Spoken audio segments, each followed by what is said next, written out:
د پاکستان پر رژیم باندې غږ کوو چې هغوی باید د افغانانو سره ظلم او زیاتی ونه کړي،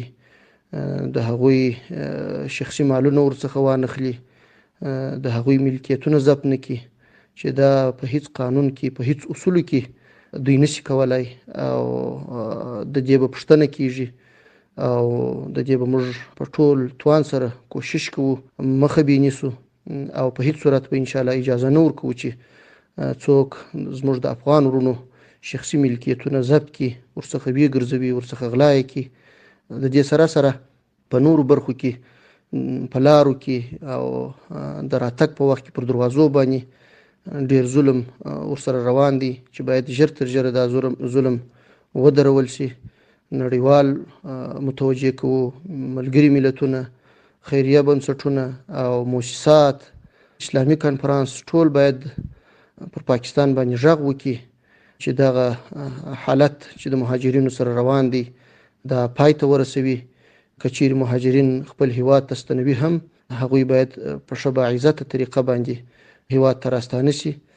او خپل ټاټوبي ته راشي. نو پاکستاني رژیم باید هغه څه وکړي چې هر څه کوي باید عواقب یې وسنجوي،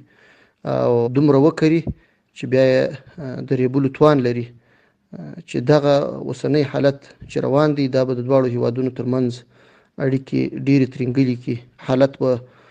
ډېر یو خطرناک لوري ته یوسي. ژر تر ژره باید دوی دغه ظلم څخه او د دې ناروا څخه لاس واخلي، او کوم افغانان چې هیواد ته راځي باید اجازه ورکول شي چې په ښه عزت باندې خپل هیواد ته راستانه شي. موږ مرحبا او لبیک ورته وایو او په خدمت کې به یو. دا پریکړه چې پاکستان د مهاجرینو په اړه کړې ده یو اړخیزه پریکړه ده چې موږ ته په هیڅ صورت د منلو نه ده، موږ هیڅ ورسره موافق نه یو. یو طرفه او ظالمانه پریکړه ده چې پر افغانانو باندې تپل شوې ده. افغانان یې د ستونزو او مشکلاتو سره مخامخ کړي دي، دوی باید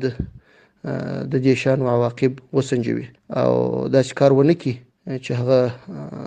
د یو هیواد په ګټه هم نه وي.